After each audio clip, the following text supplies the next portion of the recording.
procession turns violent in Karnataka. Aurangzeb's sword flashed. Tipu's posters put up.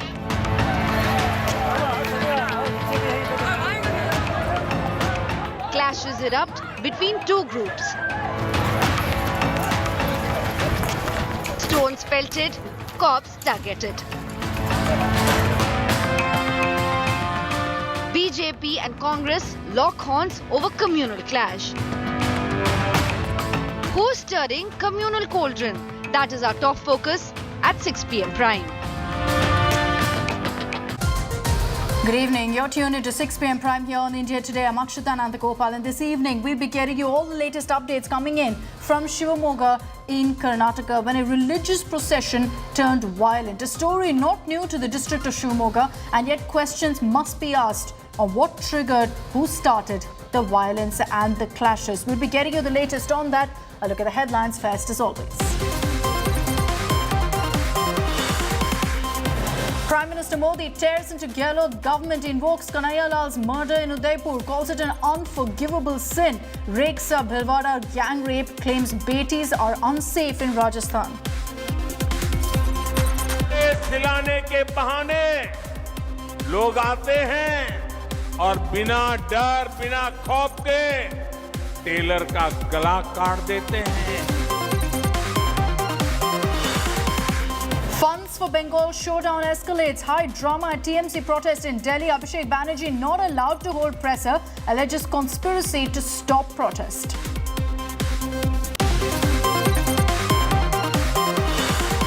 Nitish Kumar government releases Bihar caste survey. Triggers political storm while Nitish hails it as a historic moment. BJP says it's nothing but an eyewash. Chandrababu Naidu's arrest showdown escalates ahead of Supreme Court hearing. Naidu's son Nara Lokesh and his wife lead hunger strike in Delhi.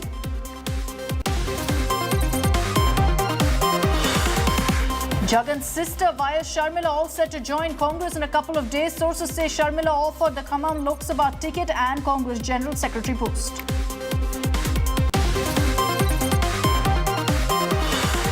And close shave for Delhi as a big terror module has been busted in the capital. 3 terrorists who planned attacks in North India nabbed, chemicals for IED recovered.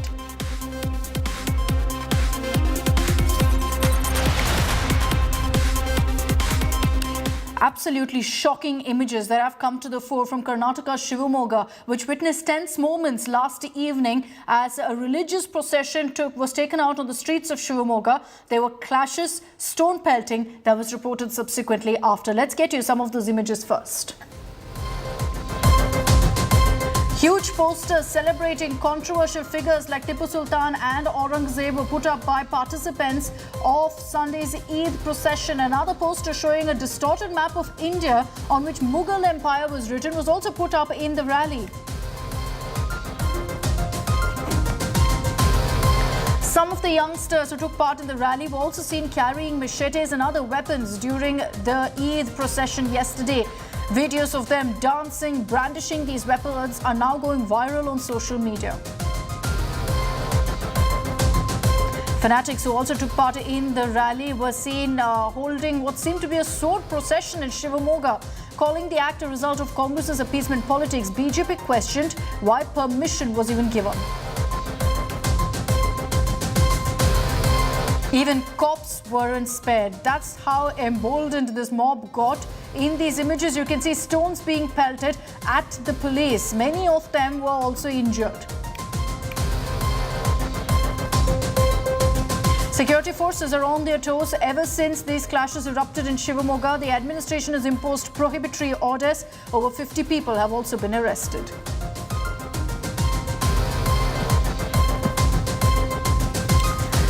It's unfortunately not the first time we've seen these kind of communal clashes breaking out in Karnataka, particularly in Shivamogga district. This time, it happened during the Eid-e-Milad procession on Sunday.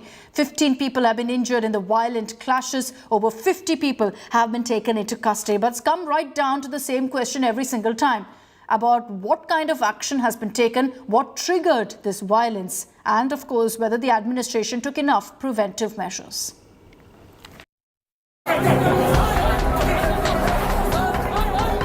Karnataka's Shivamogga on the boil as communal tensions flared up during an Eid-Milad procession on Sunday. A few miscreants pelted stones at Hindu homes amidst rumours of stone pelting at the procession, triggering communal clashes.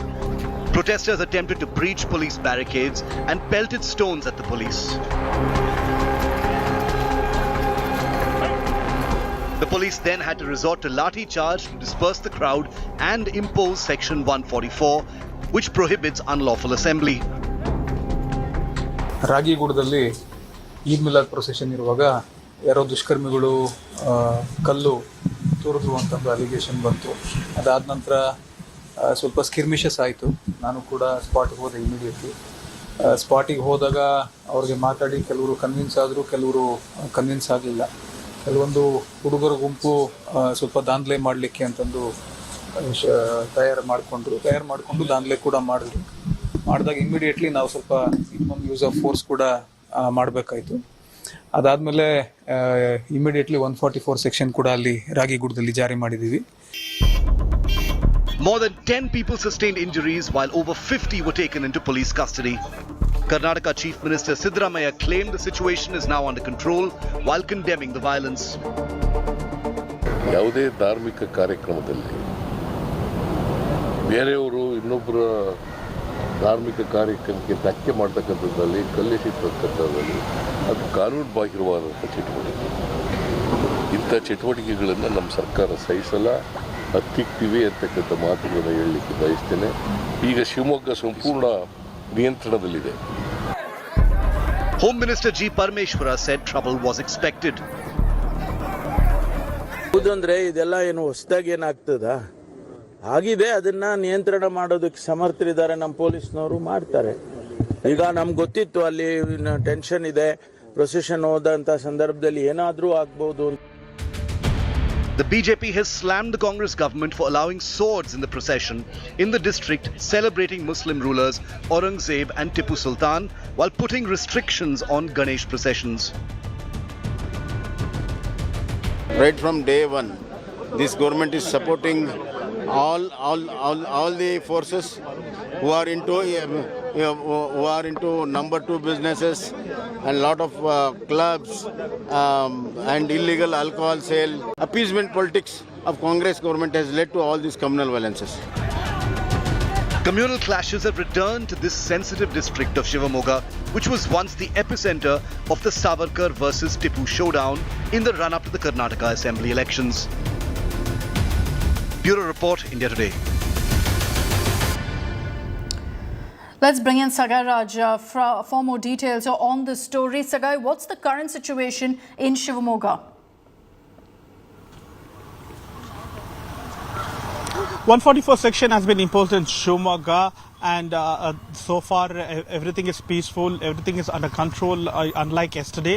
And what we get to learn through our police sources is that more than 43 people have been apprehended by the police with video as well as circumstantial evidence during the violence, and police are interrogating further whether there is any kind of outsiders who have involved in this particular violence. In fact, the BJP has accused that there were a lot of people who came from a vehicle which was registered from a different district or a different jurisdiction, reached out Shivamogga yesterday, and it was a deliberate attempt by few people to ensure that there is some kind of right during the time of Eid-Milad procession. And there are two allegations. One is that Hindus alleging that Muslims have pelted stones. On the other side, Muslims are alleging that the Hindus pelted stone when they took out of procession. So all are subject to inquiry now, and the police is conducting the interrogation as we speak now. Look, who started it? Who triggered the riots? That's something that's a matter of investigation, which we won't speculate on right now, because we understand that things are still tense. We don't want to vitiate the atmosphere further.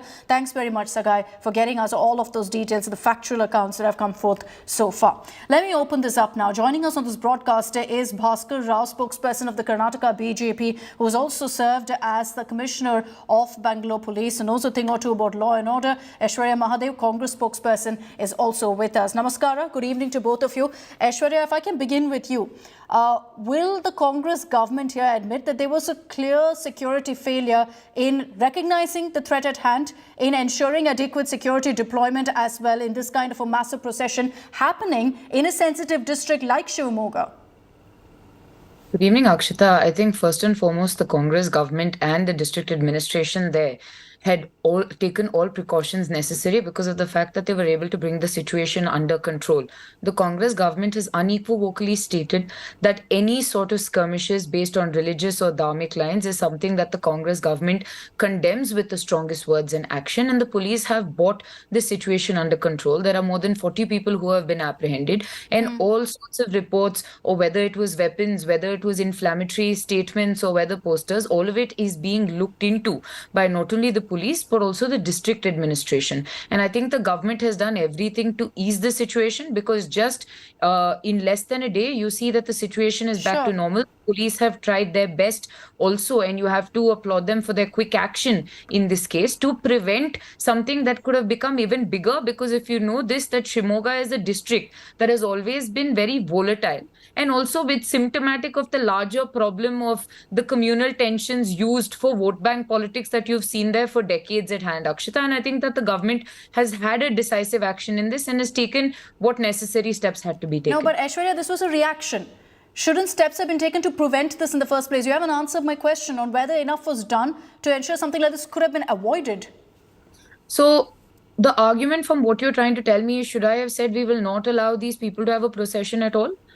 Shouldn't there have been a crackdown when they were holding weapons? So basically, that is when the action also began, when you realize that a procession. So first of all, it is not a district administration, it's the taluk administration that has given power here, or rather to have given permission in this case. The MLA there, Mr. Chanbasappa, has taken over from Mr. Ishwarappa after decades of rule, and you know which dispensation he's from. So the police also would have thought necessarily that it is a procession that is going to go on peacefully. The minute it did not, the fact that the police were mobilized quick enough knows that the police were also aware and alert. So to say that if you want to ban any sort of expression of religion also is wrong, but when the expression of religion became necessarily problematic, that is when the police took the decisive action that they were supposed to. We will allow you to express your religion, but the minute it becomes problematic or vitiates an environment of any sort of communal tension, it is when the police will step in, and I think that they've done an adequate job in this case. Let me bring in Mr. Bhaskar Rao. Mr. Bhaskar Rao, you've heard what Aishwarya Mahadev has said. She's saying essentially that the government did enough, particularly after, the clashes, violence broke out, after there were signs that, this was going to escalate, they immediately cracked the whip. No, madam has got a lack of knowledge about the way law and order machinery functions over there. This is a clear case in which the Congress has led the Muslims to the brink of disaster. All along, with great difficulty, peace was maintained in Shivamogga. If provocative posters are encouraged by the ruling establishment by the Muslims over there, and then a problem takes place, police acts, and then Congress says we have taken all action and police have done a wonderful job. Police should be allowed to do its job to maintain law and order. Congress has unnecessarily provoked a section of the Muslims to put very provocative posters. You can see the posters where there is a huge picture of the country and the name of Aurangzeb is written, saying that this is going to be India. You see, are such kind of things warranted? So police have swiftly tried to remove it, but by the time it could be removed over there, already this has been circulating all over there. And then allowing brandishing of swords to be going around over there. When this was taking place itself, proper action should have been taken. No, so Congress, Aishwarya Mahadev is saying the proper action was taken, sir. Ploy to say that all action has been taken. And the poor Home Minister says that these are all new things, these are nothing new. This shows the insensitivity. No, so we've got the Congress saying very clearly about the mention of steps being taken. They're saying that yes, we cracked the whip immediately. But let's talk about those posters also, Aishwarya. Last evening, before the rally began, before the procession began, there were posters put up of a distorted map of India. There were these massive cutouts of Tipu Sultan, Aurangzeb, as you see there, of the sword with Mughal Empire written on it. Is any of that okay? Why was it immediately cracked down upon?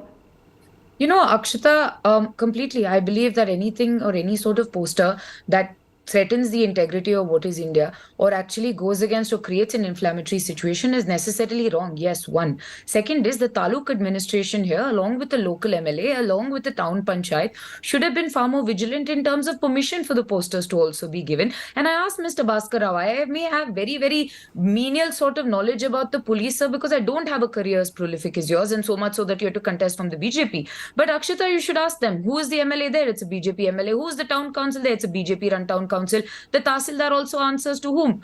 Who is the administration there? As much as there is a Congress government at the center in Bangalore and in the Vidhan Sabha in Karnataka, the local administration there, the MLA of Shivamogga is from the BJP. The MP of Shivamogga happens to be the former Chief Minister's son, Mr. Yediyurappa's son itself. And the Tahsildar and the Taluk administration, at least I would believe, would listen to the local MLA, because the local MLA has also come out and said, we have tried to take action. So tell me, is it not a failure also on the BJP's part? It is very easy to blame, sir, because when you lack an opposition party leader and lack a cohesive stand, communalism becomes the only thing. But in this, when you had a sense of responsibility to have stopped this, and instead of having the Home Ministry come in and step in, when you could have also prevented it and you did not. Let's show Mr. Bhaskar. Yeah, let's get Mr. Bhaskar Rao to respond to that. Mr. Bhaskar Rao. Madam, the government belongs to Congress. They have let the Muslims go berserk and saying do whatever you want. When problem has taken place, unfortunately, you'll see innocent poor Muslims have been arrested and put behind bars. And Home Minister says that this is nothing new. The Madhu Bangarappa, Education Minister, talks on behalf of the law and order machinery. The state of Karnataka is confused as to who. No, but can I ask you something, Mr. Bhaskar Rao? Can I ask you something? You're saying that, the Home Minister is saying this is nothing new. It's true, sir. Shivamogga has seen a lot of clashes. It saw it even when the BJP was in power in Karnataka. What prevented you from taking preventive action over there? What prevented you? Why did you encourage the Muslims to go on the brink over there? Your duty was to protect the citizens. Government duty is to protect, not take post facto action saying that we did a fantastic job. Police will do its job irrespective of the government. You have to allow the police to do its job. That's all. No, but why are you saying the police wasn't allowed to do their job? They are the ones who finally cracked down.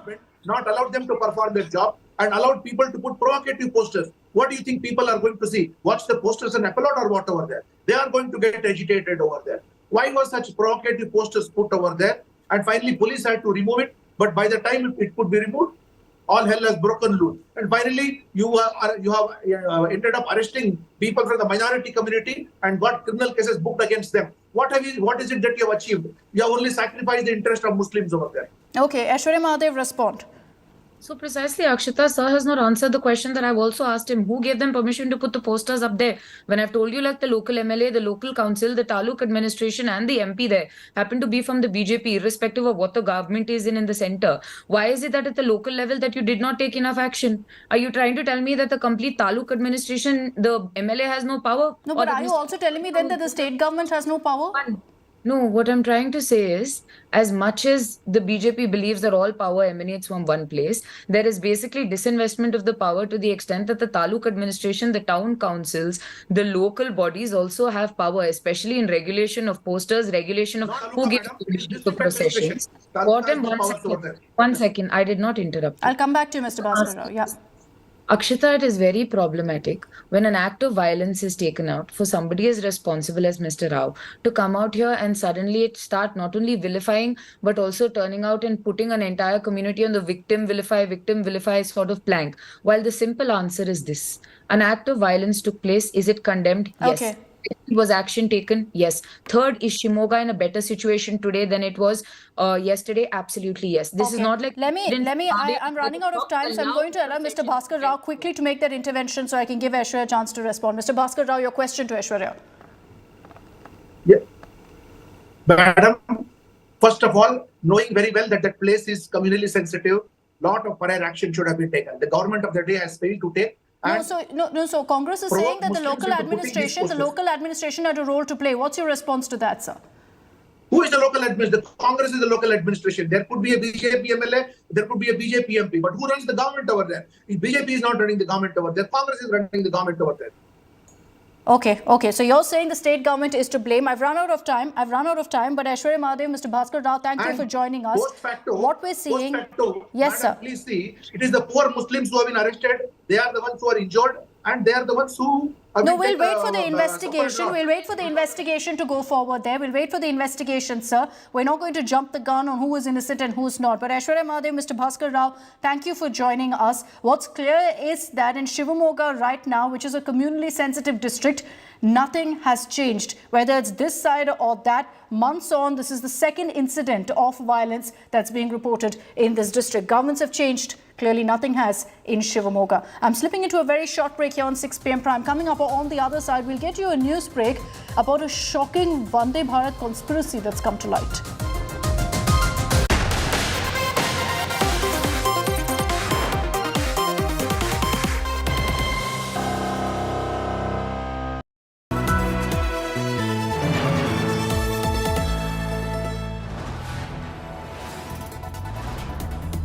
You are watching India Today, powered by Finest, Be Sustainable Change, a BNP Group company.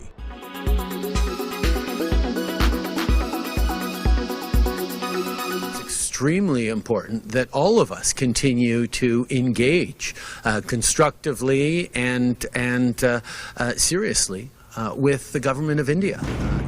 Canadian Prime Minister Justin Trudeau climbs down after alleging that Indian agents were involved in the killing of Khalistani terrorist Hardeep Singh Nijjar on Canadian soil, plunging diplomatic ties with India into deep crisis.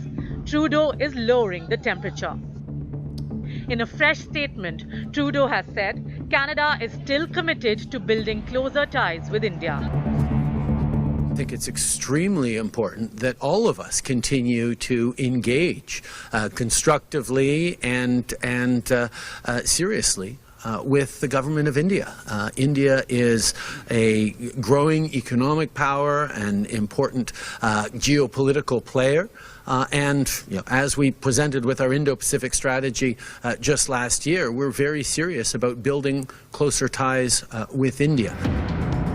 The diplomatic standoff began on September 19 when Trudeau made unsubstantiated charges over the murder of Khalistani terrorist Nijjar, that too inside the Canadian Parliament. Between agents of the government of India and the killing of a Canadian citizen, Hardeep Singh Nijjar. Since then, over the course of 10 days, Trudeau has given multiple statements against India, but failed to provide an iota of evidence. Over the past number of weeks, Canadian security agencies have been actively pursuing credible allegations of a potential link between agents of the government of India and the killing of a Canadian citizen, Hardeep Singh Nijjar. There are credible reasons to believe that agents of the government of India were involved in the killing of a Canadian on Canadian soil. That is something of the utmost and foundational importance in a country of rule of law, in a world where international rules-based order matters. In regards to India, Canada has shared the credible allegations that I talked about on Monday with India. We did that many weeks ago, and we are there to work constructively with India, and we hope that they engage with us so that we can get to the bottom of this very serious matter. The softening of Trudeau's stand comes as he faces a backlash from the opposition and even some of his allies in Canada. To add to Trudeau's woes, he has failed to get any solid support from other Western countries. The only briefings that I've been able to receive from CSIS are what are called open information briefings or open source briefings, which is information that's available to the public doing an internet search, which I find frustrating. India has rubbished Trudeau's charges of involvement in the murder of Nijjar. The Narendra Modi government, in turn, has put the focus on how Canada has sheltered Khalistani terrorists working against Indian interests. With Anisha Mathur in Surrey, Bureau Report, India Today.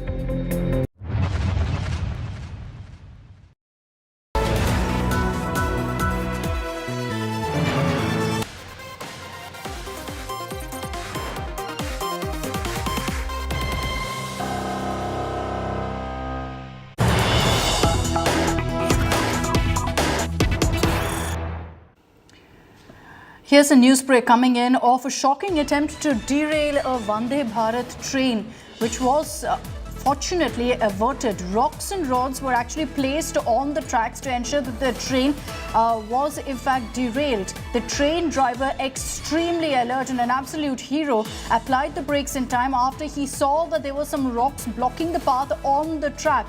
This incident happened on the Udaipur-Jaipur Vande Bharat. The train was headed towards Jaipur when this incident was reported. A shocking conspiracy that's been uncovered. We're yet to get details of who the miscreants were, but those were the images on your screens of how rocks were placed on the tracks. Extremely dangerous this, because had the train driver not seen it, we'd have been reporting right now of another tragic derailment, which would have cost God alone knows how many lives on board of all of those people on that Vande Bharat. So this particular derailment averted courtesy the driver, but there will be larger questions to ask here about who are these people who are trying to ensure maximum derailments, who are targeting train passengers. No one arrested yet. That's all we have time for in this edition of 6 p.m. Prime. Thanks for tuning in. Coming up on the other side, Nikhil Naz joins you with all the World Cup fever.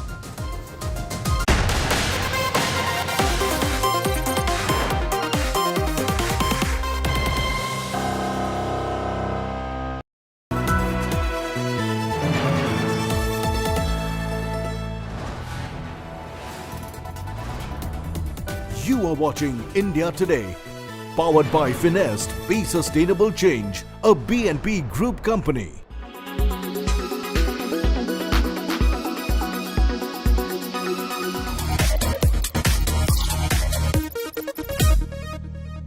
Welcome back to Tech Today. I'm your host Ayush Alavadi. Now we have Tech Today's Danny De Cruz, fellow tech geek, who's going to bring you all the details about Techtober.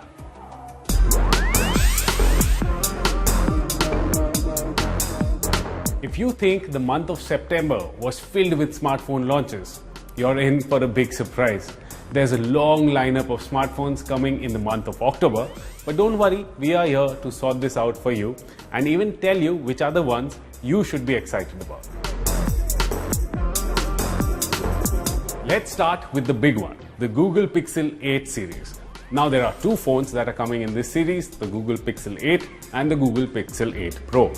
And both the devices are going to retain the iconic Pixel design language. You'll still get the visor, but the phones might get slightly more curvier. Now there are two elements in which Google Pixel devices have always excelled, the camera and the software. And this time around, Google is going to enhance both of them yet again. They will be powered by the new Tensor G3 chipset. In terms of camera, you're getting night sight, but this time around, it's for video as well. And when it comes to AI software, you get a lot of new features, which includes one new magic eraser for audio. It basically clears up all the noise in any audio file in your phone. If you're someone who has gotten bored of conventional looking smartphones, there is foldables. Now OnePlus is going to launch their first foldable called OnePlus Open on October 19th. This device will have a 7.8-inch primary display, which will be AMOLED. And then there's a secondary display which is 6.3 inches. And both of them will have fast refresh rate of 120 Hz. Now OnePlus might power this new device with the Qualcomm Snapdragon 8 Gen 2 chipset. And the company will also provide an OS that might customize the features for the foldable display. Now there's one problem that is plaguing all the smartphones in the foldable segment, which is price. All these devices are priced well above rupees 1 lakh. Now there's a new device called Techno Phantom V Flip, which is priced under rupees 50,000, and it will be going on sale in October. It comes with a massive 6.9-inch display when it's unfolded. And when you fold it, it turns into a small circular 1.32-inch display. The Techno Phantom V Flip is powered by the MediaTek Dimensity 8050 chipset.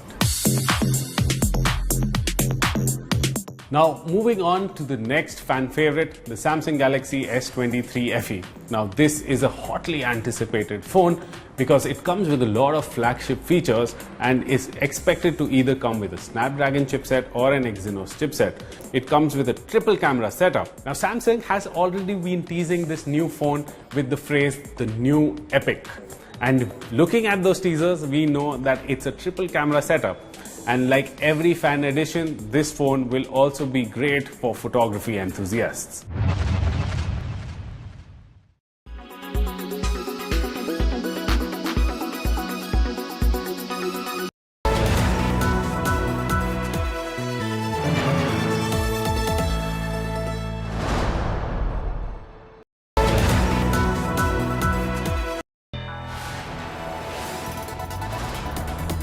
You are watching India Today, powered by Finest, Be Sustainable Change, a BNP Group company.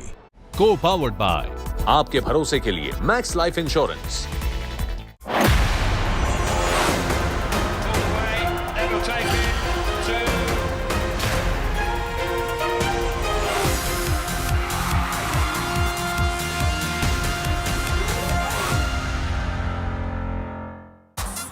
Hello and welcome to our special Battle of Champions as we build for the biggest festival in cricket, that is the Cricket World Cup. Today is a national holiday. It is the birth anniversary of Father of the Nation, Mahatma Gandhi, and it also marks the day that our programming here of the Cricket World Cup starts on India Today. So for the next 2 months, every day at 6:30 p.m, we'll be bringing you all the latest from the festival of cricket, that is the Cricket World Cup. It is indeed the biggest prize in the sport of cricket. You know, Indians love their cricket. It is a religion after all in the country, and for the next 2 months we're going to be bringing you up to date with all the minor details with regards to the Cricket World Cup. Also lots of analysis